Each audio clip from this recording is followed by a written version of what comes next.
Welcome to New Mets Podcast 130. Another 10 locked away and done for eternity. Fast approaching 150. Today talking about laning and planning your laning, planning your early movement. I'm sure you hear us bang on about it all the time. Active thinking. Marco, welcome to the pods once again. How many times have I done this exact intro? Who cares? Welcome. 130 times. Not true. Sometimes he introduces me first. 120 times. Yeah. Yeah, that probably is the percentage. Yeah. How are you doing this week, Marco? You well? I am well, thank you. I am going by the perfect correlation between wins and losses and mental well-being. I am stable. Nice. I'm not sure what that means. I'm looking forward to your games. You can explain what's going on. That sounds good. Adam, how are you doing? Are you stable? Yeah, whatever. Is that a 50% win rate? It's probably about right. I mean, is that not blatantly obvious?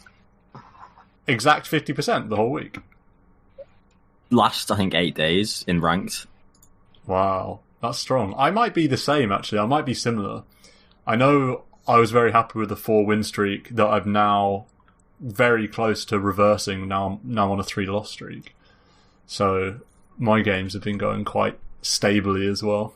So that's not even a word. But it's not just... Stability is all we want. It's not just 50% stability. It's as small variance as you could have. In the from where I started, I've never been more than 30 MMR away from where I started. The old win, lose, win, lose, win, lose. Lose, win, lose, win. Yeah, win, loss, loss, win, loss. Like just that for 8 days on a bounce is crazy. That's such a nice feeling. You can actually just play Dota without feeling too bad. For me, I win loads of games in a row, and then when I lose 2, I know I'm slipping like 5 games on the bounce. That's like my Dota experience. It's, oh my goodness, everything's going right, crushing every game, amazing, side lanes are just winning, it's beautiful. And then 4 games in a row, it's like griefers and 7 people arguing on mic pre 2 minutes, and it's like, oh god, get these loss streak out of the way so I can get back to a big win streak. It's the flavour of my experience. Let's fly straight into games then. Marco, you've been talking about stability. Any notes on this stability? Any guides you want to give the listeners? How's your game been going? I mean, I think there was some. I think it was POS 4 that's in the firing line this week. So I think about my losses. It's 50% chance that's the case. It's either 4 or 3. It's either 4 or 3. There's been quite a lot that it's hard to pick out some. One that was kind of notable yesterday or 2 days ago, I played a co-op and we had a POS 3 Alchemist, which was very common in the latter stages of the DPC. Never seen it in my pubs, but got this Rusk CIS POS 3 Alch in one game. And it's kind of frustrating because we have a Slark POS 1, Alch farms an Ags, gives it to the Slark. Slark now has Sanjin Yasha Aghanims. Alch's like, alright guys, let's go. Slark's like, alright guys, I'll keep farming. And so the whole strategy, it just got lost on Slark a bit. And maybe the guy didn't realise he had an Ags or something. Right. There was a bit of turmoil in the team, like, let's go, but it wasn't happening. It's one of those annoying that, yeah, it's a good strat, it's strong. And if Slark had gone and played the game correct, it could have been so stompy and easy. But it's like when you got an IO in a pub that's not a Smurf or some Chen, some kind of coordination factor that sometimes people just don't click and they're just going to play their own game. So then that tilted Alch. We've got this guy, POS 4, I think it was a Lena maybe, some POS 4 that was like 216, just dog getting slapped by Zeus. It all got a bit tumultuous, so it didn't go well. One of the many losses, but yeah, stabilised by greens. Notable shout out Windrunner Ranger. That's been pretty fun. I feel like my mid's been pretty crap this last week. I'm not gonna lie. Just leaking deaths. Never really dominating the lane. A bit annoying. Yeah, you won on Wind Ranger despite your entire team being negative KDA, apart from your Wraith King who's 8-6. That's incredible. That's a dream win. I'm wondering how you even won that one. You're 15 kills behind them on kill score. Which when my Or win 13. range is 6-11. 6-11. Yeah. Oh, so everyone on my team has negative, but Wraith King 8-6. Well, you're crushed on kills, but you still win. Honestly, that was the one with the sick ballet video clip I'd sent. I was very happy about. I mean, you can see it says mid 1 to the Void Spirit. I actually did win that lane. I was doing really well. And we had a Pit Lord who was the most PMA pos 3 ever. Okay, so massive shout out to this player. The best pos 3 mentality and impact I've had in so long. So PMA. Pit Lord things. Just easy wins. And in about 12 minutes, I know we're so strong. I'm strong. I've got Maelstrom. Pit Lord's strong. But then I try and force it maybe a bit too much a couple times because I'm like, oh, I really want to get some kills and plays. And a couple times it fails. So then from about 15 minutes to 30 minutes, we're back foot getting kind of stomped by Ursa with fast BF, Blink, Aegis, and all this. And then how the hell do we win this game? I mean, you've got a Nyx with Ag Shard and Dagon 4. That's GG, honestly. I mean, I don't think the Knicks did anything crazy either. How on earth did we... I think we just took some crazy fights, like, I don't know, yeah, just on the ropes, and honestly, I don't know how we won this game. It was pretty fucking strong. Nice, very good. Adam, games? You got anything interesting to report as you slowly slide back into the fold? I've been playing now. Nice, firmly Like in the fold. Yeah, it's more than like a page on DotA buff. You know what I mean? Yeah. Wow. So that's nice. I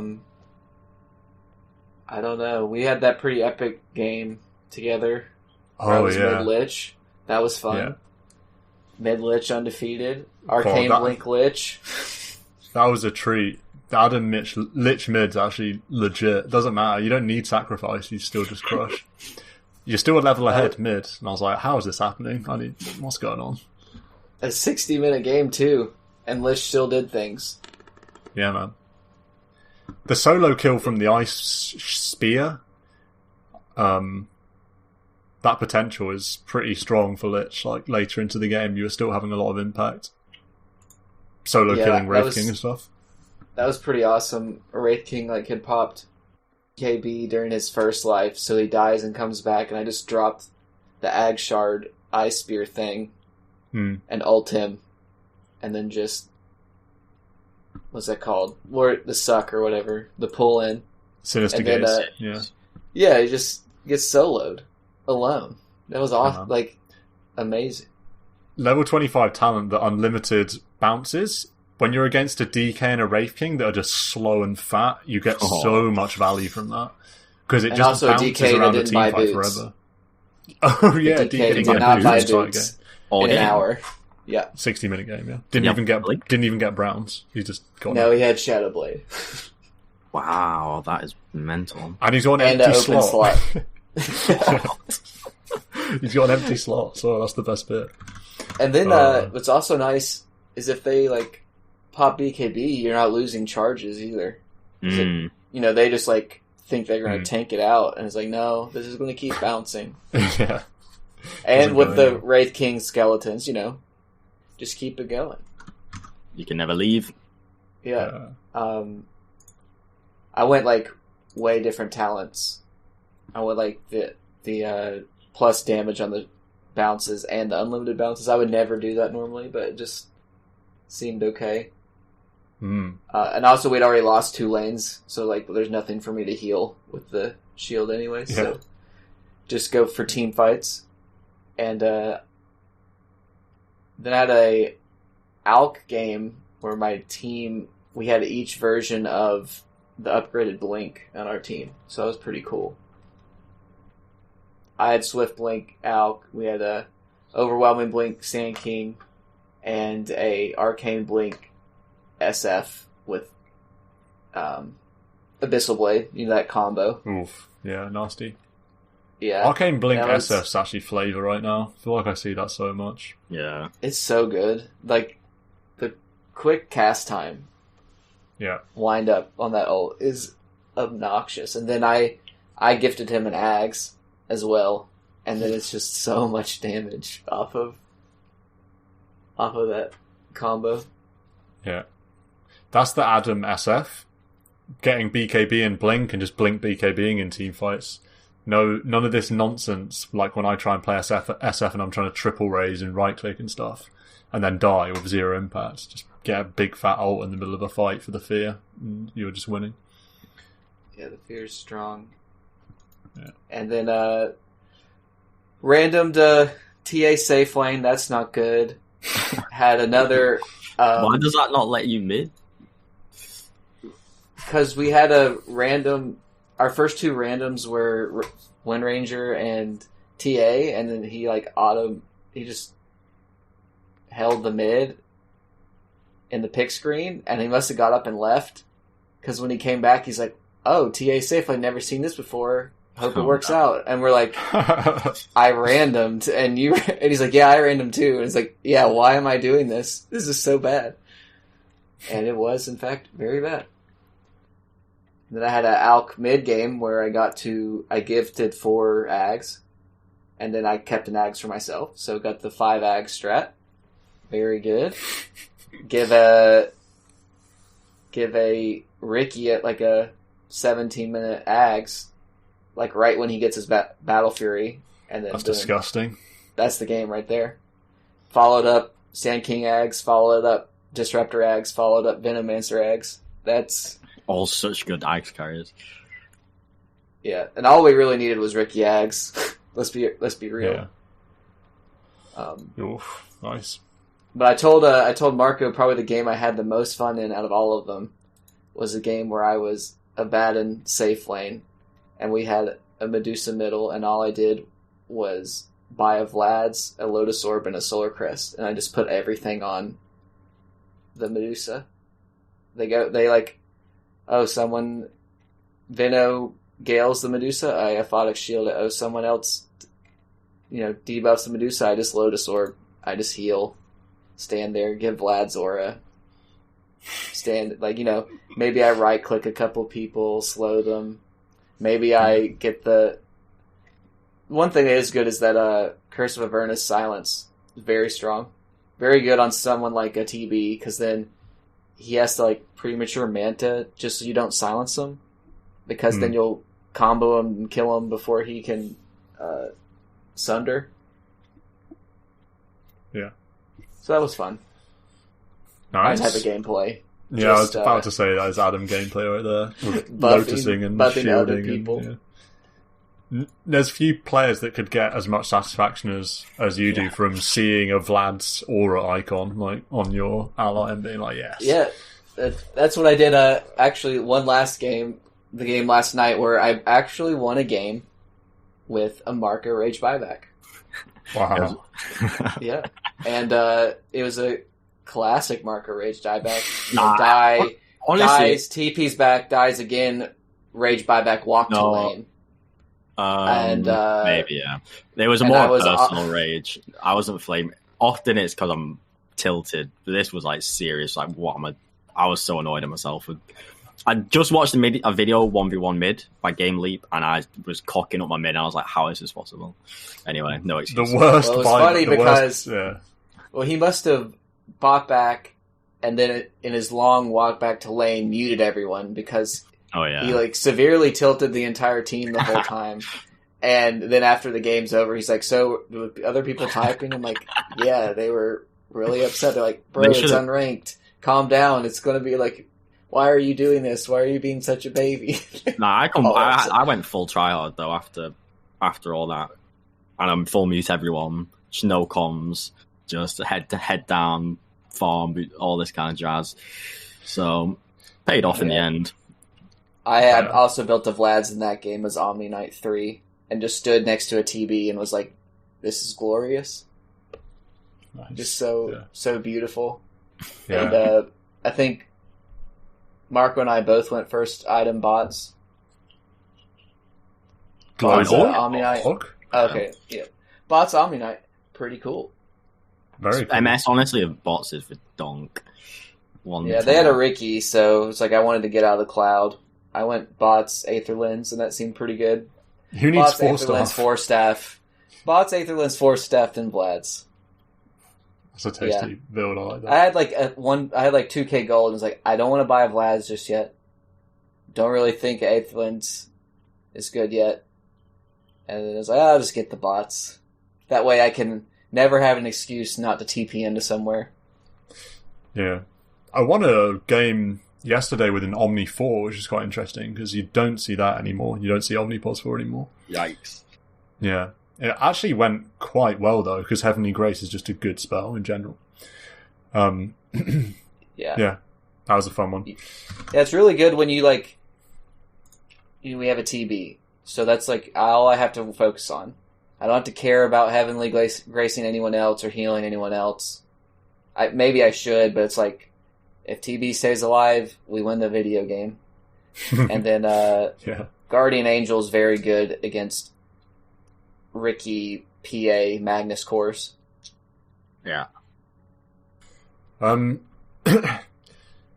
terms of my games, I've actually played a bunch since, well, this week, I suppose, since the last pod. Getting my teeth stuck into some ranked Dota 2, which is good. In fact, I've got my whole page in client is all ranked, so it must have been a long, long time since that happened. I played 3 games of CM in ranked in one day, Adam. You proud of me? Played CM 3 times in a day. Why? I went Did 2-1. you not win your rolls? So one was... Or are you building for up tokens? Is that what you're doing? Actually, no. One was for tokens, when I played solo ranked CM, unbelievable performance, win. Then the next one was, I think I just queued as 5 when we played party rank. This is with Marco and Dynamic. And then the last one, I queued mid, again in party with Marco and Dynamic. And then I got bullied out of mid by like a rank 3.5k player or something like that, who just said, "Can I mid? Because you're Divine 1," and I was like, "Yeah, sure." And then he carried us on mid IO, so it was fine. That was a funky game, actually. Mid IO for the win. I watched the whole replay of that, actually, because the mid IO looked so strong, and given that he laned against SF, which you'd think would be somewhat difficult. I know you're not a melee hero, but he basically just stacked for himself in the jungle and then farmed triple stacks with spirits. And I thought I had a glimpse into the future where I'm a mid-IO spammer. And so I watched the replay to see what was so special. So you flew into the turbo bots get with that IO.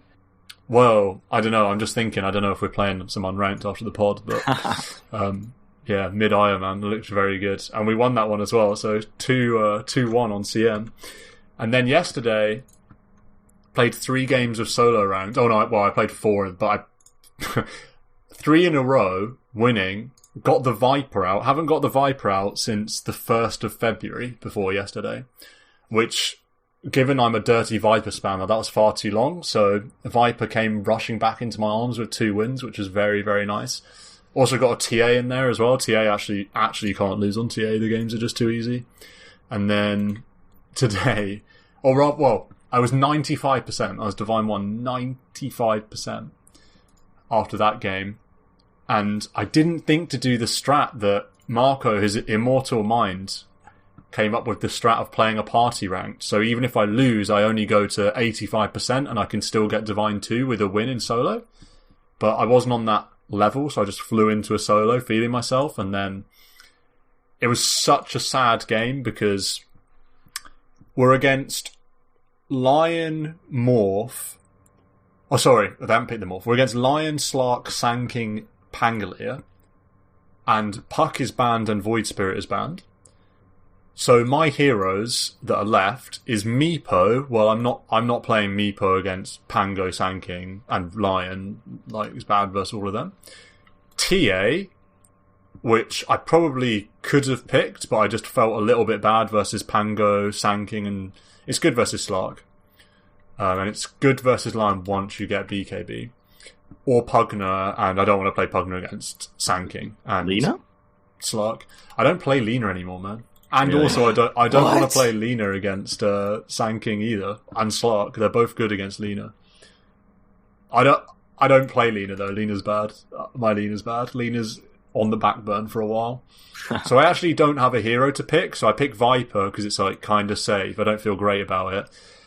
And then I'm met with the enemy last pick level 30 Grandmaster Morphling, and Morphling being actually maybe the hardest Viper counter. I don't know what the Dota buff stats say.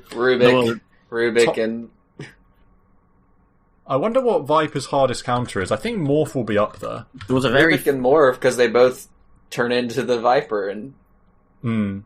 So was, anyway, that was very, very. Oh, it is the hardest disadvantage for Viper, 3.3%, and a level 30. So that was exceptionally sad, and that was basically a free loss because we lost side lanes. I lost mid because it was just very bad. Morph, there's nothing you can do when Morph gets a few levels. Like if you show mid, he will just wave form in and run you down, which is quite unfortunate. Or you can do his ult and run, or you can't really TP because they just adaptive strike you. It does. It made me think. I think it was Nigma with Wii playing Viper against Nisha's Morph. Oh yeah. And at maybe say 8 minutes, Morph's got about sub 2k net worth. Viper's like 4 or 5k net worth because Viper just queued the Morph from minute 1 and I killed lane him. dominate. I killed him level 1. We manned up. No, sorry, not level 1. I killed him level 3 when I got level 2 in Q, because once he's 5, you can't kill him once he's 5. Yeah, once he's that, it's then a matter of dodge. And in this game, Nisha, we maybe like 14 minutes in, because Morph then just went to the woods, he was able to farm and then equalise with the Viper, despite getting hammered in the first 10. So, yeah. I mean, in this game, we're even at level 8, so I say I lost the lane. that's not that. It's not more too- like I went even in the lane, and then after the lane, Morph just kind of fucks you up quite a lot. Yeah. But anyway.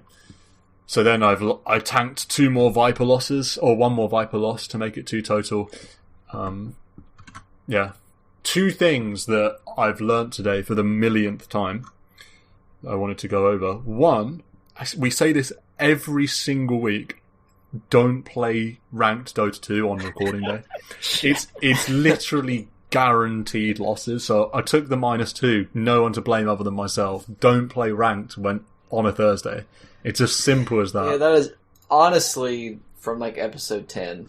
Yeah, I know. It is so old in the lore of our pod.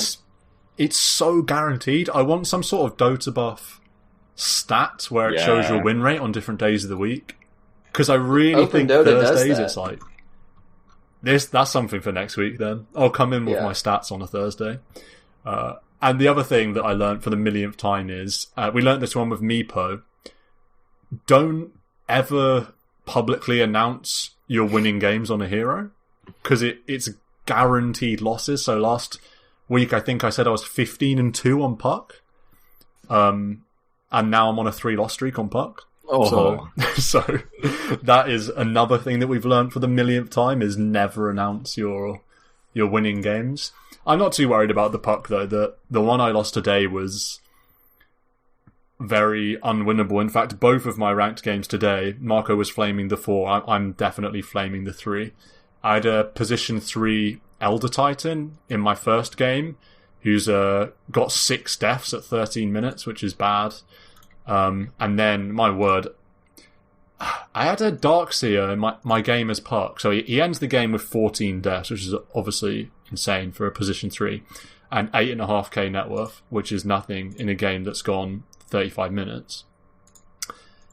I go on his Dota buff after the game, because we were genuinely thinking it might be a case of an account buyer, even in Divine 1, which is crazy, but I suppose maybe vaguely possible. Because this guy was 113, at 30 minutes, and that's his whole game. He gets 2 kills when they die Fountain, so whatever.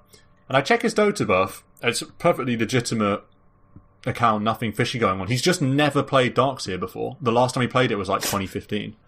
Why are you picking Darkseer in a pub? I don't understand. Why are you griefing me with a DS pick? It's like, of all the heroes to just play once every 5 years in ranked, Darkseer? It's quite a hard one to just pick up out of nowhere. This ain't no Viper we're talking about. So that was, again, very frustrating, and my week's been littered with Weavers and Shadow Fiends, basically. That's how I feel. I've had similar ones where it's like someone ranked enters a game, and one of the first things you say is, "Oh, I've not played in 4 weeks," and you're like, fuck. Fuck. You're a solid 1,000 MMR below your current level. Like, you really should have gone warmed up in the unranked. Yeah, that's right. When we played that party rank with the rank 1.5k Timber, and we were saying in comms, it was looking a bit dicey with picks, and we were saying, no, it's fine. Timber will like make a lot of space for us. He's 1.5k rank. He's a very good player. And then he types in all chat, or types in allied chat, man, it's such a shame that Mars was banned. Yeah. And then we were like, oh, that's fine, Timber's good. And then he was like, yeah, but I'm shit at Timber. And we're like, oh, fuck, that's not good. That's not good at all. You go next. Yeah. He proceeds to go 113 or something. It's like, alright, this game's tough. Before we move on, so in terms of things we've learned, I watched this 1v1 mid vid, and one of the takeaways I had was about not contesting creeps under the enemy tower. So say there's one of your creep left on the enemy tower or enemy ramp, you shouldn't contest it, because then the enemy mid's going to punish you with aggression, because you're going to have to be running away. He'll have 3 creeps to hit you with. Like, it's going to be a bad trade. And this was one of the big takeaways I took from this Game Leap YouTube video. Like, a lot of it was little mechanic stuff, fine, but that one I was like, there's a good point. Let's think about that. And then the reason I got so tilted with a Void Spirit with Adam, literally about 3 times, I'm Void Spirit, just so thirsty to contest every deny that I'm contesting the last deny under the enemy's fucking tower to this PA, who then just daggers and jumps on me with like tower and 4 creeps on my back. And I'm like, what am I doing? Literally do it like 3 times and died to this fucking moron 3 times. So that really tilted me. Tanking creeps is huge. It's all about those little efficient trades and stuff. Yeah. And if the enemy mid's going to greedily try and contest the final creep, you should just slay their head off. Yeah, this is a classic Magic T complaint about how the game's like doesn't work when I play it, but for other people it works. I genuinely watch pro games, watch replays of people playing mid.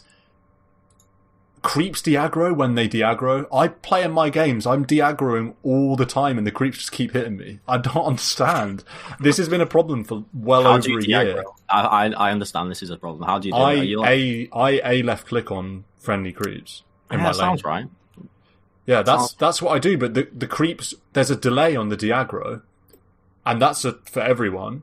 But my delay is, I watch pro games and they're in the middle of a creep wave, right-clicking and de-aggroing.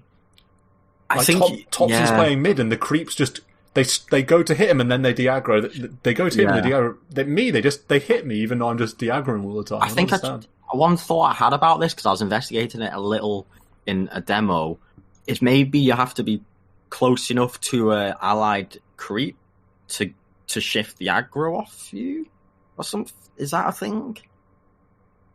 Oh, I'm not sure. I'm not exactly sure either. I also don't trust your cursor clicks, because the Magic that's reasonable. Infamous cursor pathing issues.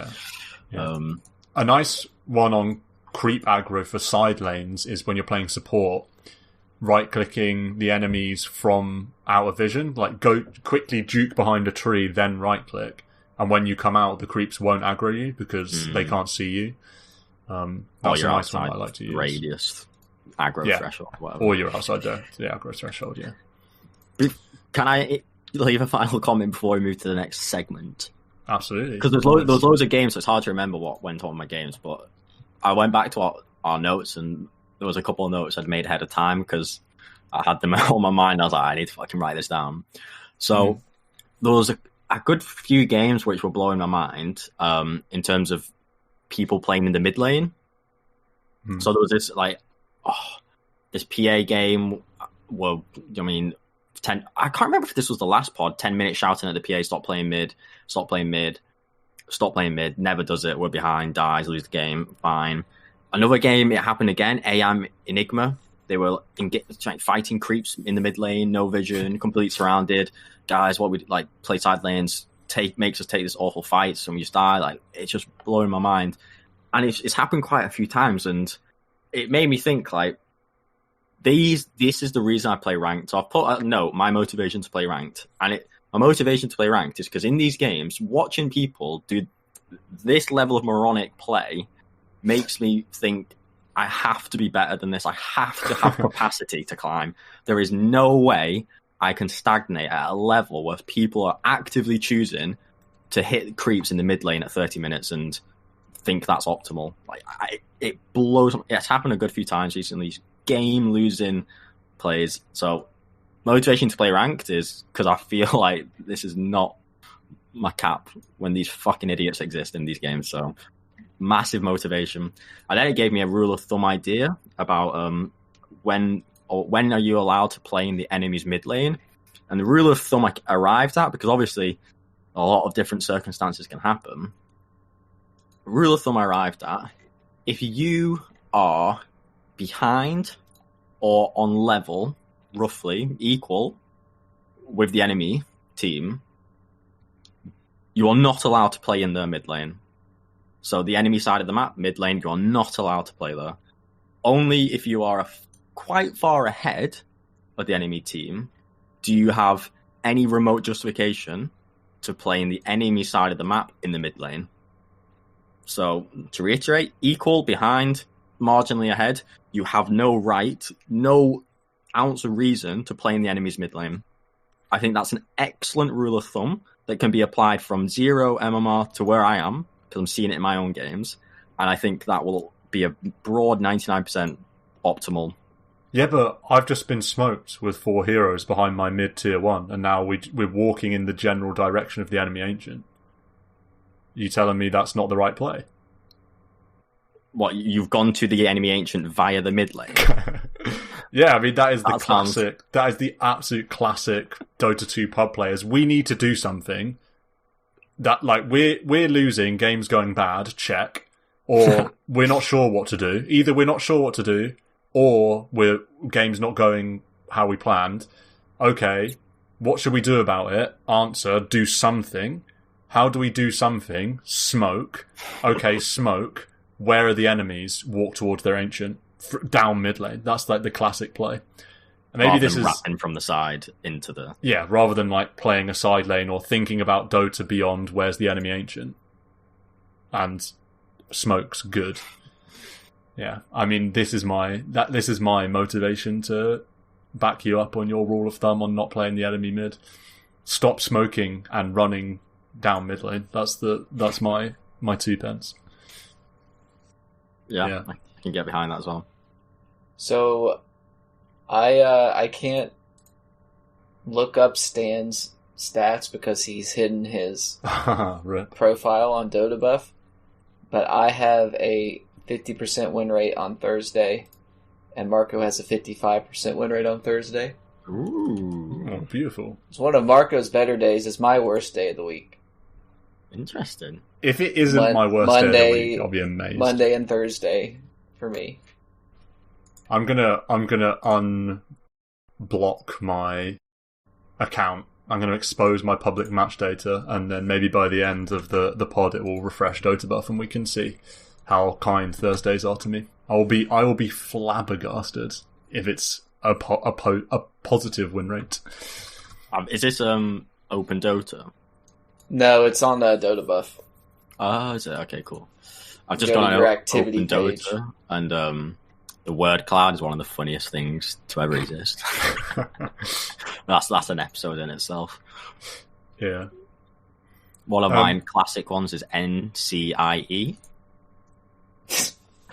Nice. Misspelling of nice because I'm obviously fucking tilted. Nice. And anyhow, I bet WP's got to be my biggest. Just a quick WP. Yeah, you like WP.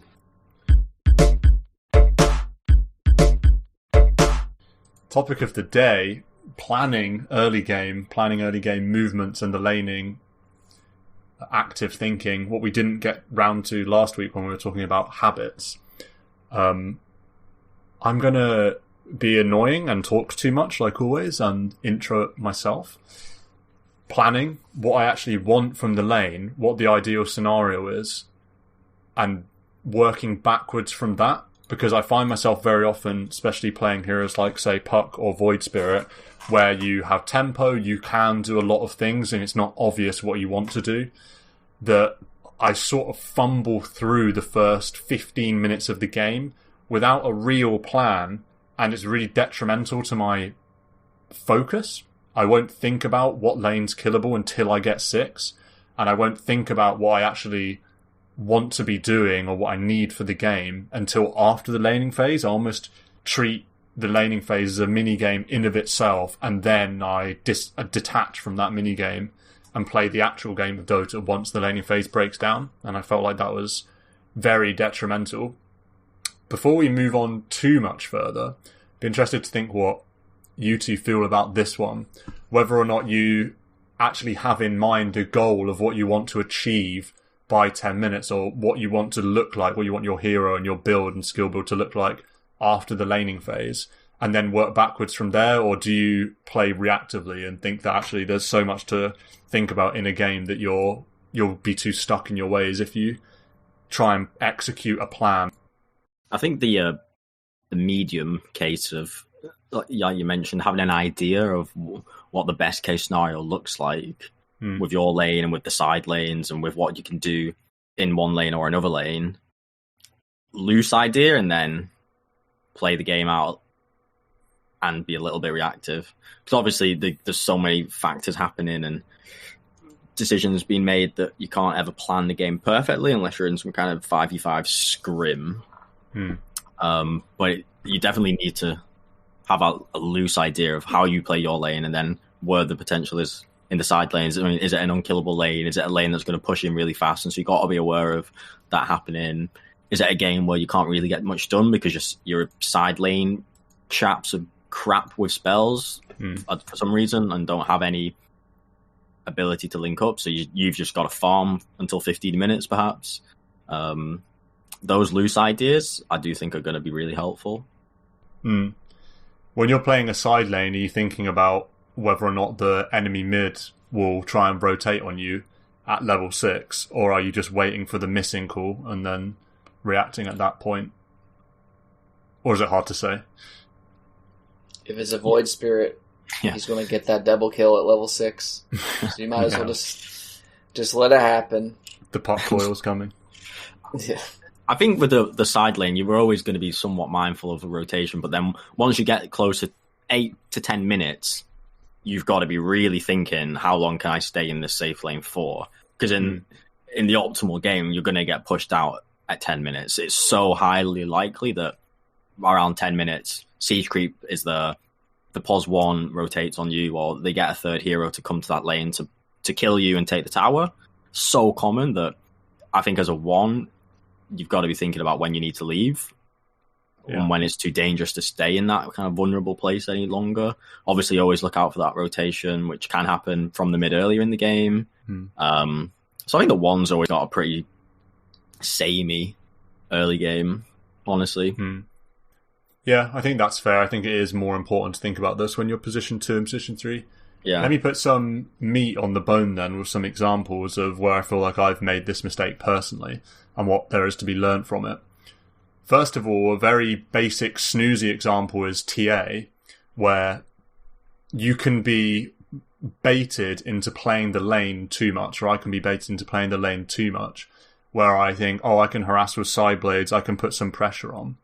And really what I want to be doing is prioritizing my own game, because I'm effectively the position 1 and I want to be stacking for myself, rather than, trying to hit some side blades off denied creeps and maybe getting a bit of damage into the tower. Obviously, it's great to damage the tower, and that's a decision you can make based on whether or not you think you can get the enemy tier 1 at a more impactful time than you getting your Deso like a minute earlier or something. That's just a calculation you can make. But too often I play the lane too much rather than stacking for myself. Another easy example is Viper, where I might make the opposite mistake and think, well, what I really want in this game is my ATOS. My ATOS is insane. So what I'm going to do is prioritize my own game completely and just stack for myself, max my W, not get Q, farm, get my ATOS, and then I'm flying. But actually, you need to be thinking about the fact that you're a Viper and giving the enemy free farm, say an enemy Invoker. This is a game that's fresh on my mind that I played today. Giving the enemy Invoker free farm and not trying to run him down with Qs and put a lot of pressure on is really detrimental, and far more detrimental than you just achieving your ATOS. What minute of the game are you talking with the Invoker example? The whole laning stage. Like maxing W rather than Q, and building items like first item Crown, so that I can literally go Arcane Boots, ATOS, which seems great because it's a good ATOS game, but I've gifted Invoker like a free lane where I could have been bullying him out, and my ATOS is good that I get it a bit earlier, but it's definitely not worth the price of admission of giving Invoker like a Midas and whatever else. So he's going to have like an incredible game. And then afterwards I thought, my plan was me not thinking about these things before the game and just thinking, oh, I can farm some stacks with my W, so I will to get ATOS, was bad. And like I didn't plan the laning well at all. I feel like, I don't know, I feel like I don't mind that Viper greedy farm first 10 minutes versus the Invoker. Yeah, the Invoker gets maybe less pressure in the first 10 minutes than you could have with a max Q build. But then I feel like you were right to farm the ATOS, and then 10 to 20 minutes is the time that you can pressure the Invoker who's just got a Midas and a Boots of Travel, say, with no real items. But you can mow down towers, you can force towers, you can ATOS kill him, maybe with a +1 at 12 minutes. And I don't mind that sacrifice. But I know what you're saying, should you not have pressured the Invoker more? I would say take that farm and then pressure the Invoker more at a later stage in the game. Yeah. It's interesting. I think that Invoker scales really well against Viper. You have ATOS, which is great, but he's just going to be sitting back and Tornado EMPing. He's not going to be like in ATOS range if he knows what he's doing. And you can put a lot of pressure on, I think, with a max Q build on Invoker. It's hard for him to kill you, even with if he tries to cold snap, Tornado EMP you, or whatever else he wants to do. You're kind of fine with W, because if you W and man up, you're always going to kill him. And in this game, I got my ATOS, which was great, but then it's no guarantee that you're going to be able to win that mid-game period. And I just think maybe it's a matter of taking the most easy and guaranteed and less complicated way of having impact. Because I almost feel like you take the game into your own hands a little bit more when you pressure the mid lane. I mean, maybe, I don't know, I'm sort of making up as I go along here, but the point being, after this game and in the mid game, I really felt like, oh man, I should have pressured Invoker more. Because now we're against like a very farmed Invoker and it didn't have to be this way. And me having an ATOS is not this like game crushing timing like it would be if it was 5 minutes later, or if it was 4 minutes later and I had treads and a Wraith Band that I'd built first to pressure. That would have been a lot better. Because of the way it worked out with my timings, like my rest of my team weren't in a position to capitalize on me having ATOS. Yeah, maybe that's more a team consideration point. Yeah. Interesting. You've mentioned Void Spirit in these notes. I don't know if you want to elaborate on that. Yeah, so thinking about say you're playing the mid lane, how's your game meant to go? How do you want it to go? I had a really great example of a shit mid lane experience where, in my mind, I was putting too much emphasis on, I'm a voice builder, therefore I need to rotate and get a kill in the side lanes. Basically, what happened, I erroneously walked to side lanes and kept getting caught by obs, and then that was wasting time walking. And I also wasted time kind of when you're waiting to see if a kill happens, but actually they've had sight of you for the last 30 seconds, so the kill's never going to happen.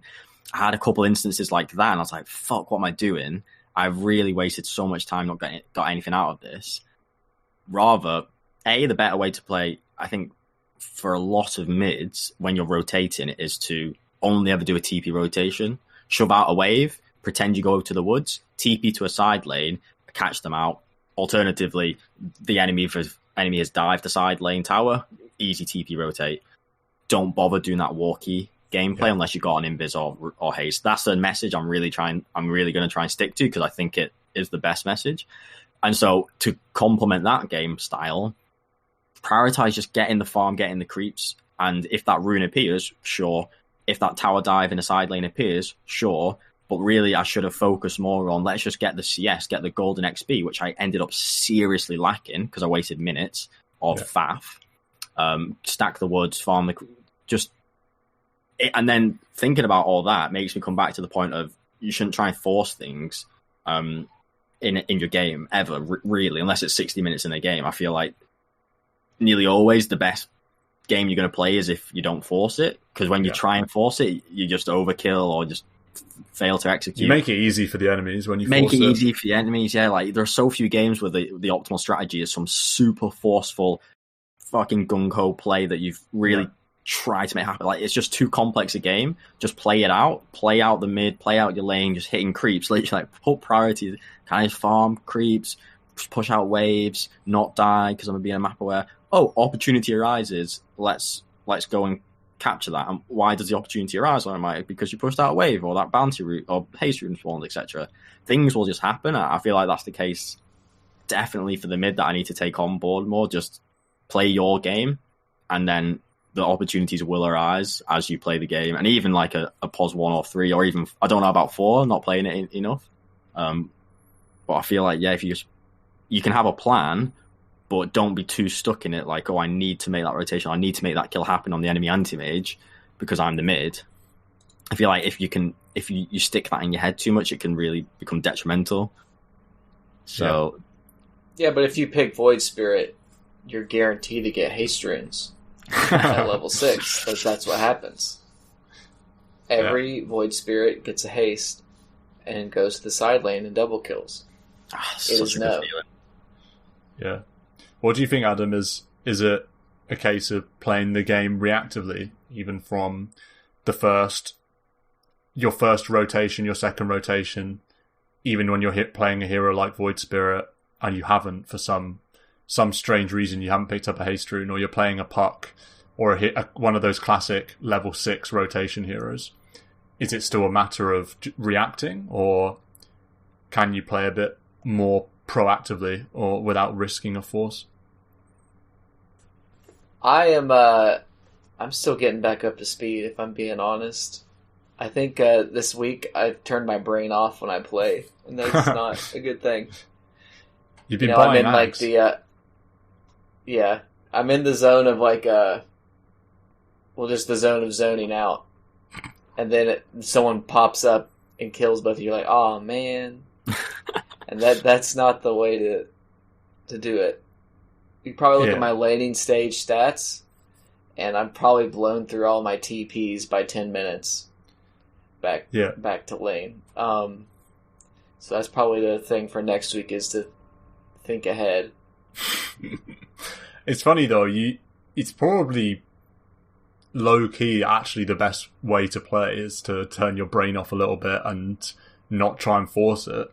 What Marco was saying about running to a side lane rather than TPing, there's no worse feeling than looking back at the mid who hasn't sat under an enemy observer wards and done nothing and is now a level ahead of you and's got a better farm than you, because you've tried to force some rotation because you quote unquote should rotate because you've got astral step. And it just depends on, like, a lot of the time it works, because let's be honest, how many people bring out the second ward after the first one dies? Yeah, so then it reinforces like bad habits. Yeah. And then when it doesn't work, you're like, oh, I'm so punished. Yeah. I think something to consider is, like Marco said, the TP play, to be there, especially if you're a hero like Puck or Void Spirit that has either Orb or Astral Step for big mobility. So the fact that having to run through a creep wave isn't going to be really detrimental to you. You know, if you're playing a hero like Viper or, you know, some DP, they're going to be able to run away from you.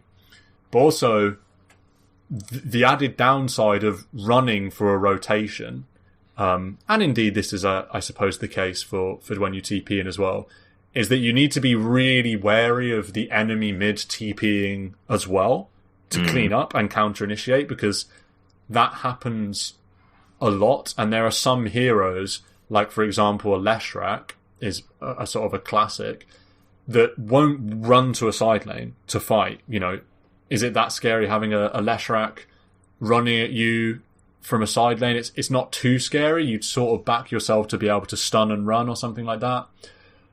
Or, however, if he TPs in to a fight that's already occurring, then that's a totally different case, and you've sort of gifted the enemy mid this like dream counter initiation opportunity, and they've been farming. Do you know what I mean? It's like you're the one that's forced it, and they're benefiting. But So you need it's to think about that. it fits exactly what we said. The Lesh has just done what we've said. You rotate via a TP when there's obvious action to get stuck into. So the Lesh will be doing the right thing of, I'm only going to be in a side lane if the rune is favourable, or if a TP rotation is blindingly obvious. I was going to say, just to ask you another question, what about when your side lanes are really struggling? Because this is something that I find myself doing a lot, playing a Puck or a Void Spirit or a Tempo mid, a Queen of Pain, whatever, that has potential to infiltrate side lanes and sort of decide and help your teammates recover your offlane or your mid or your position 1. Is that a different calculation, and are you sort of forcing it, or is that actually just a bait and you're going to sacrifice your game even more for even more of a risky rotation, given your side lanes are already behind? It's a relatively risky rotation, but like you say, you have to make it because you're behind, and it's higher risk, higher reward. You've got to get back in the game. The extent of it, and I think this is the extent of proactivity as a mid, would be you bait the enemy mid on the enemy team if they're watching minimap that you go in woods, but you actually TP to a side lane to try and get a surprise gank. Again, the walk to a lane idea is not going to work. Even if it did work, it's too slow tempo, and it's higher risk of failing by walking to a lane, because there's just so all the ward spots you could walk through, or random heroes you come across and shit like this. It's just higher risk of failure. So you have to do that. You're only going to come out even, too. Say that again. You're only going to come out even because the mid's going to get like 2 to 3 waves. Yeah, it's wasted so much time. So in that case of being behind, I would encourage the sneaky TP rotate to a side lane and make a kill happen. And that is absolutely feasible, even if you're behind, because 10 minutes in the game, they can't be that far ahead. They're still killable. So I would encourage that play in that scenario. If you're equal, probably not worth the risk reward. And it's better to just keep playing that game, farm it, wait the runes, see if they dive, and chill. I think that's the extent of proactivity as the mid. I also want to be careful about saying, therefore just play reactive 80% of the time.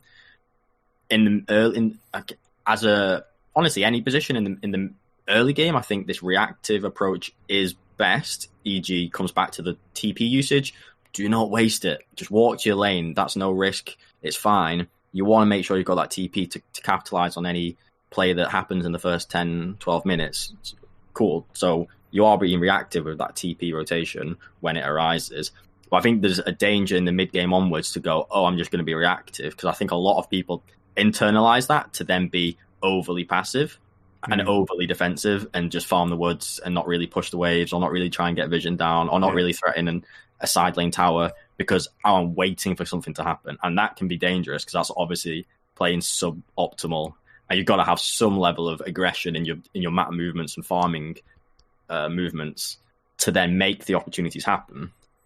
And so you're not to force plays, like we said, but you've got to make the opportunities happen, and you do that with kind of these mild aggression, be that the creep shove or the wherever you're farming or where your hero is on the map. It's like you've got to make the opportunities happen in the mid game onwards. But definitely, I would say early game reactive is fine. Couple of little points as well before we move on from mid lane specifically. firstly, this is a very basic point, but worth thinking about. You also need to think about what the enemy mid wants to do when you rotate. So we just gave the Lesh example, and whether or not they'll likely TP in to counter-initiate. But also, by the same token, if you're against a hero like DK or Death Prophet that wants to push your tower, you've got to be really careful about leaving the lane for a gank. You might think, great, they've got a DK, I'm not really scared of him TPing in to counter-initiate. So in some sort of ideal world, you get a quick double kill and you're back to your lane. But the risk factor of a failed rotation is much higher. So you might think it's less likely to go wrong, but if it does go wrong, you're going to lose your mid tower, which is like, you know, that should be your number one priority as a mid laner, I feel like, is pushing out the mid creeps and not losing your tower, because that in general that's going to be really, really bad for you in the game. We all know how important the mid tower is. So that's something to bear in mind as well, is to avoid the bait of thinking, oh, they've got some slow, crappy, pushy kind of hero that can't counter-initiate when I gank, so I'll just go and get that done now. If for some weird reason you die, you're in a very bad spot. Yeah, that's a tough one, because I think there will be cases where it's so blatantly the right play to TP rotate to a side lane, say. But then, yeah, you're right, they could have a Lesh or a Pugna that then capitalizes and tries to take the tower. So you are then dependent on saying to your team, or your team recognizing, oh shit, pos 3, pos 4, even pos 5, we need someone to TP mid now, because your TP should be available, like, should be. You need to defend it. So it is hard because you're now team reliant, but yeah, which is never good. Play, which, yeah, it's never good. There's a lot of chess that is going to happen in the game. I would say when you're playing against a pusher, I personally would. That's one time where I might consider walking, because I want to have a TP. Because it's also really bad if you TP rotate and get a kill. The enemy DK, the enemy Death Prophet, all they're thinking about is, oh, they used a TP. Let's go. And then you're team reliant again. You know, you're running back mid, which isn't, it's kind of fine, but you can still tank like 50% of a tower versus some kinds of heroes. You know, a Pugna you mentioned, you're going to get sort of wrecked. And I would feel like I'd rather run. And then if the Pugna's starting to blast my tower, just cut my losses and just TP back to depush the wave. Well, I mean, nothing better as a DK SF Pugna Leshrac than the enemy mid tries to gank the side lane. You're just like, bye tower. Yeah. But even that idea of, walk halfway, then realize you need to go back, that to me is worse than the case where you TP rotate. I mean, you should only be TP rotate when it's guaranteed you're going to get a kill. And that's the reason why you do it, as opposed to the risky play of, by walking, it's not a guarantee. Like, a lot can change in that 30 seconds. And now I've not achieved anything, and now I have to TP back. And, yeah. Well, I think the point is you're removing the risk when you do that, but you're making the rewards less likely, because you're increasing the amount of time it's going to take you to get to a side lane. Yeah. So it's sort of like reducing the risk and the reward, probably. Or not necessarily the reward, but reducing the likelihood it's going to be a rewarding venture. Exactly. Like, the expected reward, I think, is lower if you walk it. Yeah. But you're not to walk and then TP, or TP then walk. It's the same distance and all that. Yeah, but the point is, once you use that TP to a side lane, suddenly your risk is shot up. But if you save the TP and only use that to go back to mid, there is no risk, because your mid tower is not a risk, because if it is, you just TP back. But understand what you're saying, that at a certain point you've got to assess whether it's even worth attempting to make that play, because you're going to feel like a dum-dum if you go to a side lane and then TP back. You just feel like an idiot. Yeah, exactly. I think that's a key point in any early game, be it pos 1 to 5, is making those plays or decisions where it's a question mark as to whether it's going to pull off. Like you say, I don't want to walk 15 seconds, realize I fucked up and have to go back, because that's a complete dead value. In the early game, with your movement or TPs, I think you've got to be really confident that it's going to pay off and materialize in something. Hence, don't waste your TPs because you're going to save it for the moment when it's absolutely going to be valued because you're going to save someone or you're going to counter a dive or you're going to defend a tower that's being pushed because of a rotation. I feel like, in the early game, there's no reason to take any kind of uncertain play, like, what if I walk this blah, blah, blah, and maybe get a kill. I think there's no reason to that. There's always going to be a safer or just more secure, sure bet, good option. Yeah.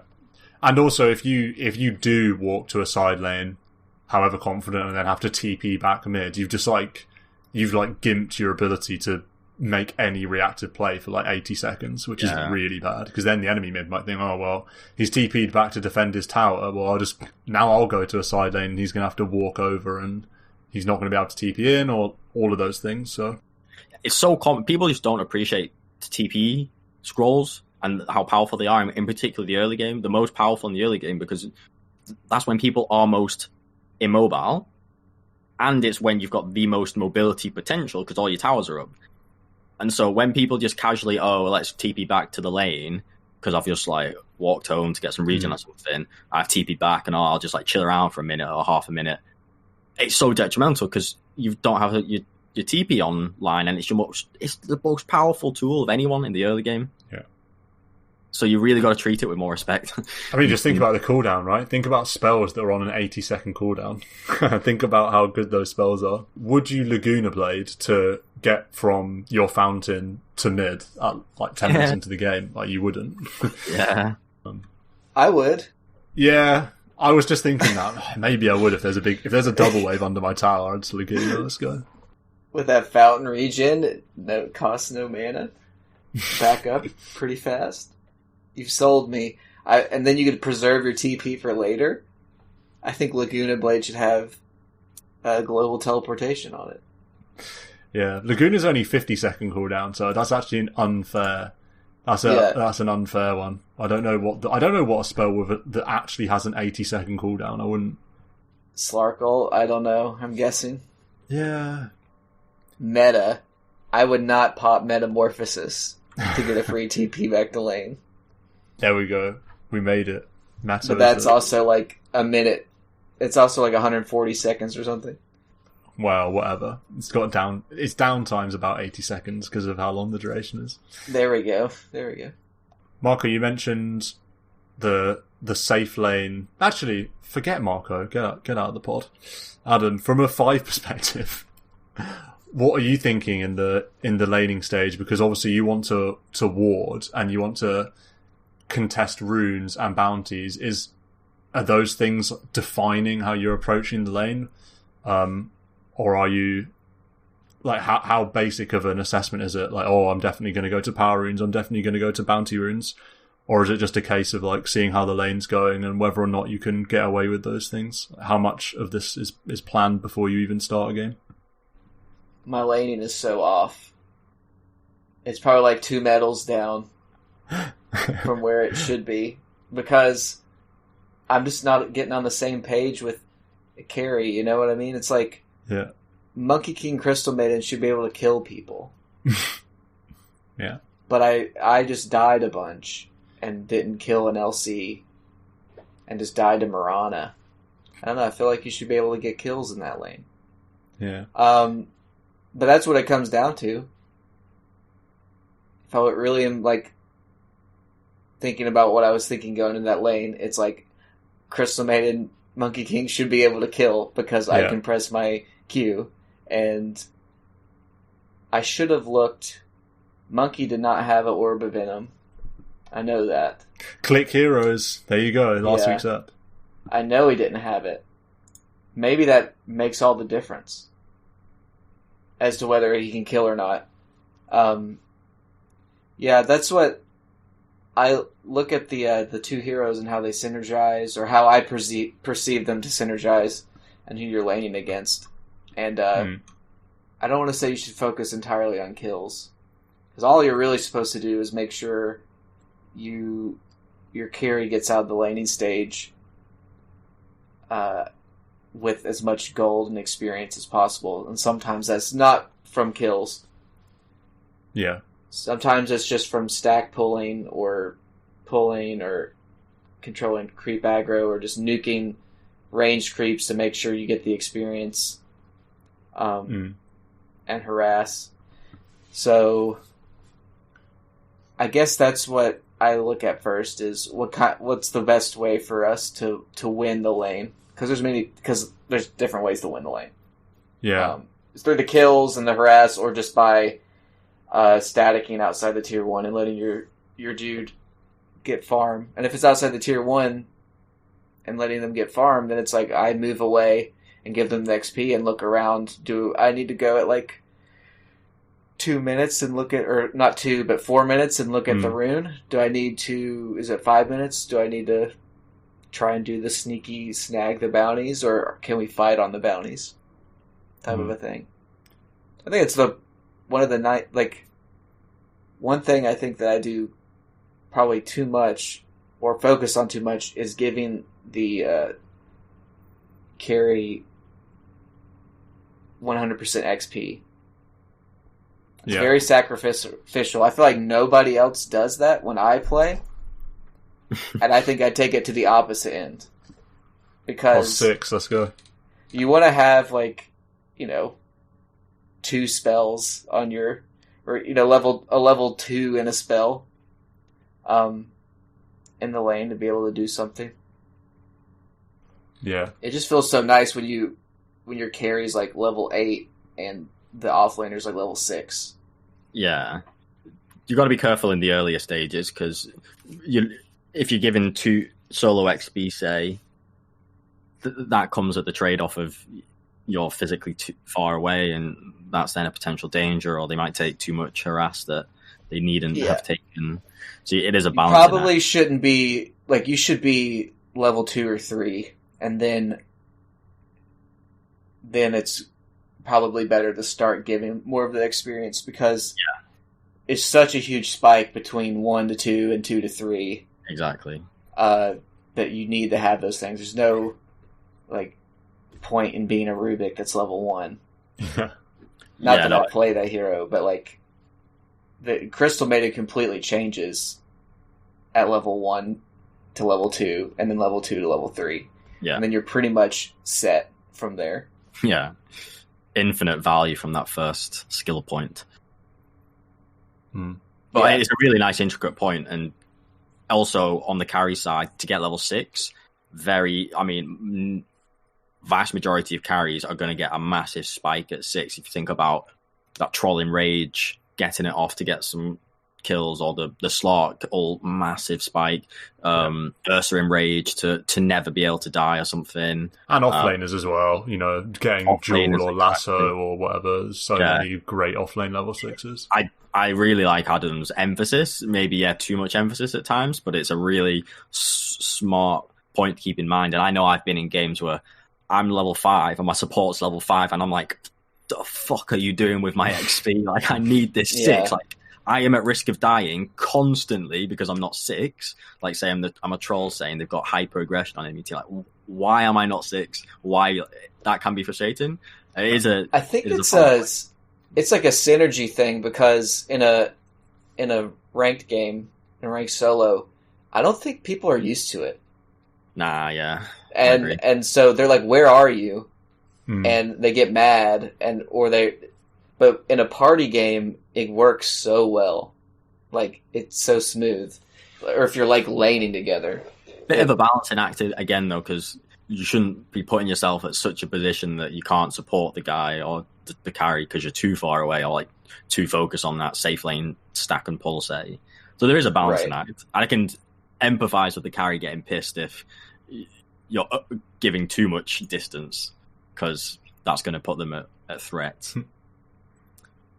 If I think of my view on the pause 5 is, I think if they have the optimal gameplay, and going back to the planning stuff, you might have an idea of your strength in the 2v2, but obviously you can't exactly see how it'll play out. And I think most lanes, it'll be it's not like something happens, like that kill happens that you expect. I think it is very intricate, a lot of mechanics going on with the CS and with the trade wars, etc., and with the getting the pulls off. I think the optimal 5 game will make the pause 1 have a seamless game. If you're playing the 5 and you're able to help them secure every last hit, if you're able to help them deny, if you're able to help them casually harass the POS 3, POS 4 back, if you're able to tank a bit of attention or tank a bit of spell usage and therefore save them resources, if you're then able to reset equilibrium favorably, all these little plays, all to make your POS 1's game an objective of getting every single last hit, and then that added bonus maybe of some kills, that is the dream 5 game in my eyes. And every lane is going to have that goal. But yeah, some lanes you're going to have to be a bit more defensive. Some you might have more offensive potential. But yeah, to me, that's the 5's plan of action always. And they just kind of, think about heroes a little bit, think about the spells a little bit. You can also give your carry a little bit of an XP lead, and then you make your rotation. That makes the enemy support rotate, and then your carry's in a 1v1 where they're ahead type of a thing. And maybe they can bully people out. Interesting. Yeah. Yeah. This question I was watching I was watching a Bulldog video. He's doing a rank Nature's Prophet, and he's had a 4 Spirit Breaker in his lane, and he didn't win the game. But it's like such a beautiful combo because Spirit Breaker needs to be like level 2, and that's pretty much it. And they do some trades, and then you just pull the wave back with all the treants. You just deny the creeps, and it's like pushing back into you, and then you just static the wave outside your tier 1. You're totally safe as a Nature's Prophet. And then the Spirit Breaker is head level 2, so he doesn't have to stay there and babysit you. And he's like high impact in going to other lanes with his charge. So it's like the best case scenario, it's like the support really doesn't need to be there if you're hugging your tower. So find something else to do, and that hero just lets you do that.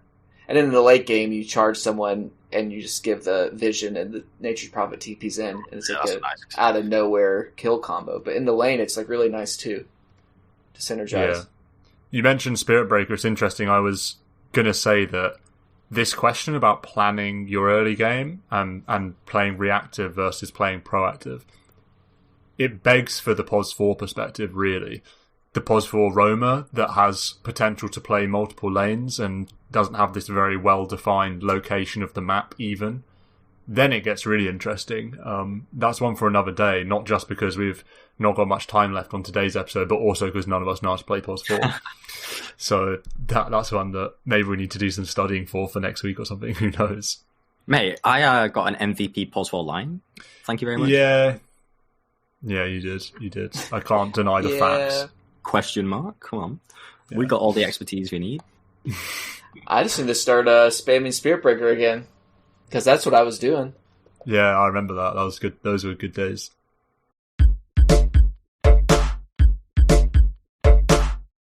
It's not final thoughts, it's trivia time. I got three Love questions. 2 trivia, I guess, and then third, it's going to be kind of a Dota class, what they called in America, like pop quiz or something. Yeah. Sure. I don't know why they called that, but anyway, pop quiz as the question number 3. All right, question number 1. What is the duration of Disruption?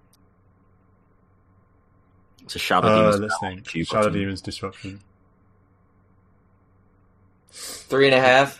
Oh, I was going to say less than that for sure. It's not that long, is it? It's like 1.8 or something. Interesting that you both blundered so hard. I mean, 3.5 would be mega long. 1.8 is short. It's 2.5. Level 2.5. That's a long time. When I'm thinking about someone being put under in the bar.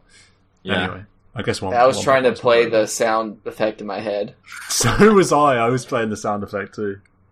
Okay, so that's question 1. Question 2. What is the duration of level 1 duel? And for bonus points, you can tell me the duration of level 2 and level 3. Oh my word, I have no idea for duel. 4.5, 5.5, 6.5. I'm trying to think of like what the 6.5. Dun, dun, Level dun, 3. dun, dun, dun. I'm trying to play it out. Dun, dun, dun, dun. Or does it go 4.5, 5, 5.5? Give me a final answer. I would have said like I don't know 3.5. Adam, final answer. I then up to- am going with 4.5, 5, 5.5, but Ags might make it bigger or longer. I have no idea. 3.5 and then like a second or something. Okay, so close 4 and then 0.5 increments. So 4, 4.5, 5. Interesting. All right, so Ags definitely makes it longer then. yeah, Ags makes it 4, really long. 4.5, 5. So the duration doesn't actually go up that much. No, not that much. That's interesting, and that's the only thing that changes in the whole spell. Oh, the And then bonus damage. Of course. I don't know about the cooldown of the spell. I don't know if that changes. Third question, pop quiz, practical application. You're faced with a scenario where there's an enemy anti-mage and there's an ally LC who's in cast range of duel. Nearby the LC are 3 ally members. However, nearby the enemy anti-mage is a position 5 shadow demon with a skill point in disruption. You are playing LC. Do you A, cast duel on the anti-mage, or B, do you not cast duel on anti-mage because of the enemy shadow demon? Well, can I not just duel the Shadow Demon? Is there any enemies around? Is it just Shadow Demon and AM? Just shadow demon, but maybe a bit of TP rotations possible. Because you definitely duel. Then is that? I feel these two pieces of trivia coming together nicely. You've got a 5-second duel, and they've got a 2-second disruption. But yeah, so Stan, you're going for? I'm going for the 2-second duel with disruption. I think you can chain stun in that time. Chain stun in what time? Well, you duel AM, he gets disrupted. He comes out of that and he's still duelled, I presume. Mm-hmm. And then you've got like a 1.5 seconds of disable that you can then chain off the back of. Adam? If you have a follow up stun or something. What's your plan? So duel the Shadow Demon isn't an option? No blink. Oh. Even if that was an option, would you do that? I mean, versus the anti-mage that stood next to you. Carl, Marco, tunnel vision. You can't duel the AM. You're not getting the damage. But you've got allies near you. Oh, yeah, then you probably duel the AM. Okay, so getting to the answer, contrived fucking example. Absolutely. It's a 2.5 second disruption. There's still 1.5 seconds of dual-like stances, and you've got allies right near to kill or chain stuff. Yeah, we don't know who these allies are, but I assume that they can... Yeah.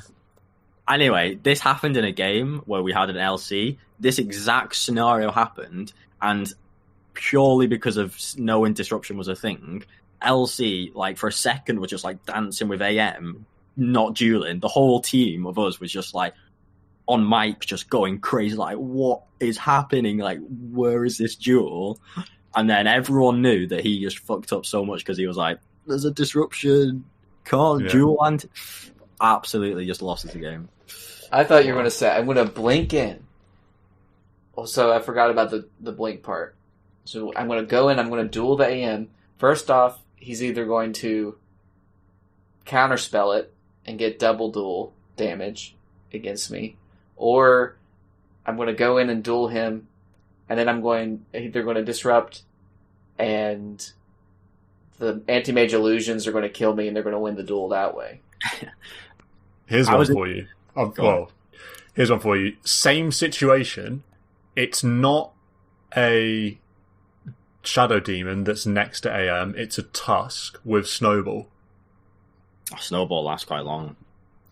And then you can move. Well, this is kind of... Well, do you want the preliminary trivia then, is how long does Snowball last? It's longer than Disruption. Yeah.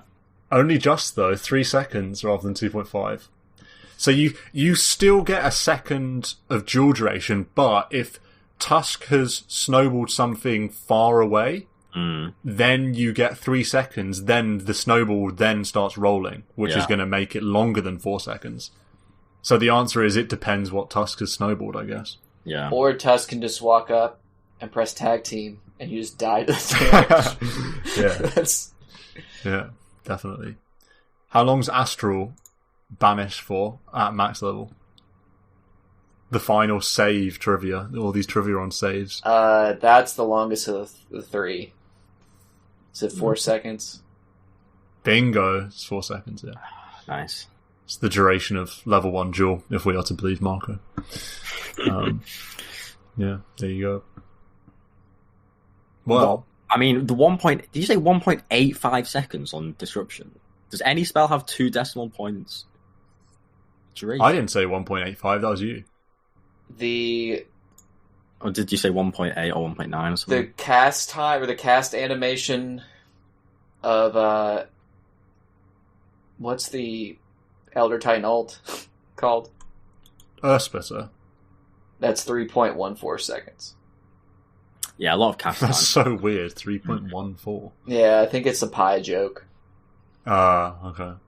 I don't know why, per se, but yeah. Elder Python. Oh. Yeah. Well, there you go. Astral is Maybe 4 that's what he seconds. has in his suitcase or his briefcase. Is a pie. Pie merchant. School teacher, yeah, teaching pie. Yeah. Well, that's just about all we got time for episode 130. Oh, no, wait. Let's see if we can find my win rate on Thursday before we leave. I'm sure the listeners are definitely staying tuned for my Thursday win rate. How do you find this? Do you need Dota Plus? No, you just Dota need Plus or... Scenarios, activities? it's in activity, and you scroll down to the bottom. Filter activity. Days of No, the you don't have week, to let's go. You don't have to filter it, you just scroll down. Yeah. Oh, yeah. Sunday, Monday, Tuesday, Wednesday, Thursday. Wow, Thursday's not even my worst week. It's 52% win rate on Thursday, 51 on Friday. Friday night Dota. Oh, wait, no. Tuesday's my worst day, 50%. I got debated by the size of the bar, but that's actually the number of games you played. That's so weird. I played more games on Tuesday than on Friday, Saturday, Sunday. And of course, for me, Friday's my best day, and which day have I played the least? Friday. Such a bummer. Why is that the story of my life? I crush Saturdays, man. 55% Saturday, easy. 100% win rate at 5 a.m. Feels good. 2-0. Yeah, I need to play at I have a 0% win rate at 4 in the morning. I have 0 at 3 in the morning. I've never played a game at 4. And then I need to play at like 9 and 10 in the morning. I'm like 9 and 2. That's pretty good. Marco's you've definitely got some early games, surely. Yeah, the 8 a.m. is 46. How many games at 8 a.m.? 32. Wow, I've got 6 at 8 a.m. 3 and 3. Where's my best time? Midnight, I think I'll off party, or 4 p.m. prime time, not too tired, got the solo ranked in. Yeah. My prime time is 11 a.m. 58% 11 a.m. And then my second best time is midday, 56. And then 1 p.m. is 53, 2 p.m. is 56, 3 p.m. is 54, and then suddenly out of nowhere 4 p.m. down to 47. Just losing games at 4 p.m. for fun. Right after work or right after school? Yeah, I'm just tanking games at 4 p.m. Feels bad. Yeah, well, there you go. Bit of fun for the listeners. They can go and see a post on Discord who's got the best win rate on a day of the week or a time of day. If anyone's got over 60% on a certain day or a certain time, then I want to hear it. My 2 a.m. win rate's 66% actually, but I've only played 3 games, so it doesn't really count. With that said, it's the end of episode 130. Join us again in a week's time, and I'll definitely be podding at 4 p.m. so that I can play Dota around that time. So we'll see you then.